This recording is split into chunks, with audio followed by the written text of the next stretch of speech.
বাবাকে শেষ বিদায় জানিয়ে বিকেলে দাফন সম্পন্ন করেছেন। শোকাহত পরিবারকে সান্ত্বনা দেওয়ার মতো সময়ও পাননি ইকন, কারণ সংসারের দায়িত্ব এখন ইকনের কাঁধে। বাবার দাফন শেষে মঙ্গলবার রাতেই কর্মস্থলে যোগ দেন ইকন। রাত 10টার দিকেও তাকে এটিএম বুথে দায়িত্ব পালন করতে দেখা যায়। চোখে বাবাকে হারানোর শোক, তবু থেমে থাকেননি, কারণ পরদিন 22 জুলাই তার ইসলামের ইতিহাস ও সংস্কৃতি বিষয়ের এসএসসি পরীক্ষা। আমার পরীক্ষা ছিল, তাই আমি আগের দিন রাতের বেলা বাবাকে মাটি দাফন করে আসার পরে আমি বাগেরহাট চলে আসি, যেহেতু আজকে পরীক্ষা ছিল। বাগেরহাট শহরের মণিগঞ্জ মেডিকেল স্কুল রোড এলাকার বাসিন্দা ইকন সদ্য প্রয়াত ইসরাফিল দারিয়ার ছোট ছেলে। পড়াশোনার পাশাপাশি সংসারের খরচ চালাতে বাগেরহাট শহরের রেল রোড এলাকায় কৃষি ব্যাংকের একটি এটিএম বুথে রাতের শিফটে খণ্ডকালীন চাকরি করেন। লেখাপড়ার পাশাপাশি আমি একটা চাকরি করছি। আমি কৃষি ব্যাংকের এটিএম বুথে চাকরি করি। আমি একজন দরিদ্র পরিবারের সন্তান।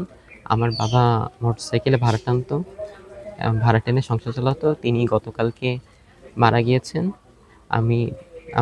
আমাদের এখানে জানাজার হয়েছে এবং গ্রামের বাড়ি গোপালগঞ্জে গিয়ে তাকে কবর দিয়ে চলে এসেছি। যেহেতু আমার আজকে পরীক্ষা ছিল এবং আমার একটা দায়িত্ব রয়েছে, ডিউটিও রয়েছে, এই কারণে আমি। পরিবারের সদস্যদের ভাষ্য, 21 জুলাই ভোরে অসুস্থ হয়ে পড়েন 45 বছর বয়সী ইসরাফিল দারিয়া। পরে হাসপাতালে নেওয়া হলে চিকিৎসক তাকে মৃত ঘোষণা করেন। প্রতিদিনের মতোই ফজরের নামাজ পড়ে বাসায় আমি যাই। বাসায় যাওয়ার পরে ইকন দৌড়ে যায়, ছোট ছেলেটা। যাওয়ার পরে বলে যে আব্বা নিঃশ্বাস নিতে পারতেছে না, মনে হয় মারা গেছে। এই কথা বলার পর আমি বাসা থেকে দৌড়ে আসি কোরআন তেলাওয়াত বন্ধ করে। আসলে পরে দেখি যে আসলেই পড়ে রয়েছে। পরে বাসা থেকে বের করে যখন হাসপাতালের পথে নিয়ে যাই, আমার 2 হাতে মারা গেছে সে। কিন্তু কথা হইলে এখন যে পরিবার একটা মোটরসাইকেল চালায় এদের জীবন জীবিকা চালাইতো, এই সুবাদে ছেলে দেখতো যে আব্বার ইনকাম বাধা কম, সেই জন্য আর কি ছেলেটা এটিএম বুথে চাকরি নেয়। ছেলেটার জিন্দিগি পরিষ্কার, ও অনেক মেধাবী। যদি এরকম মেধাবী ছাত্রদের যদি সরকার যদি একটু খেয়াল করে সুনজর দেয়, তবে ও খুব ভালো দিক যাইতে পারবে। সংসার ইনকাম করার মতন কোনো লোক তাদের নাই, তাদের পাশে দাঁড়ানোর মতন কোনো লোক নাই। আছে ইকন একটা এটিএম বুথে চাকরি করে, 8,000 টাকা বেতন, আর নিজে লেখাপড়া করে, খুব মেধাবী। সে কোরআন বাংলা তর্জমা করতে পারে, চায়না ভাষাও জানে, কোরিয়ান ভাষাও শিখছে। তারপর ওই নূর মসজিদে যদি লোক আসতো, সেই লোক পাকিস্তানি লোক আসলে পাকিস্তানে কথা বললি ও আর কি সেটা বাংলা তাদেরকে বুঝিয়ে দিত। ও খুব মেধাবী ছাত্র। বড় ছেলে ইমন এক সময় বাবার সঙ্গে মোটরসাইকেল চালিয়ে সংসারে সহযোগিতা করতেন, কিন্তু সড়ক দুর্ঘটনায় আহত হওয়ার পর তিনি মানসিক ভারসাম্য হারিয়ে ফেলেন। প্রতিবেশীরা জানান, এরপর থেকেই পরিবারের প্রধান ভরসা ছোট ছেলে ইকন। উনি খুবই ভালো লোক ছিল। ওনার 2টো ছেলে আর ওনার একজন স্ত্রী আছে, ওনারা ভাড়া বাড়ি থাকে। ওনাদের নিজস্ব কোনো জমি নেই। ছোট ছেলেটা অনেক পড়াশুনো করে এবং মেধাবী, সে কয়েকটা ভাষাও জানে। ইসলামী ব্যাংকে সে একটা জব করে, কিন্তু ওই ছেলেটা পড়াশুনো করতে চায় অনেক। এখন ওর বাবা তো মোটরসাইকেল চালাতো, সংসার ওইভাবে চলতো। এখন তো ওর বাবা নেই, ঘর ভাড়া 2,500-3,000 টাকার মতন। ওর মাও কোনো কর্মঠ না। এখন এদের সংসার কিভাবে চলবে? আমরা পাড়া প্রতিবেশীরা তো দেখা ছাড়া আর কোনো কিছু করার নেই আমাদের।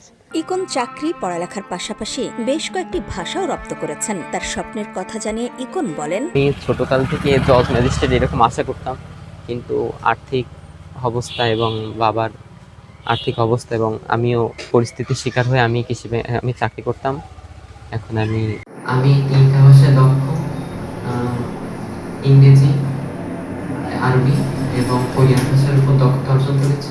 ইকন সম্পর্কে ব্যাংক কর্মকর্তা জানান, গত পরশুদিন সকালবেলায় ওর বাবা মারা যায়।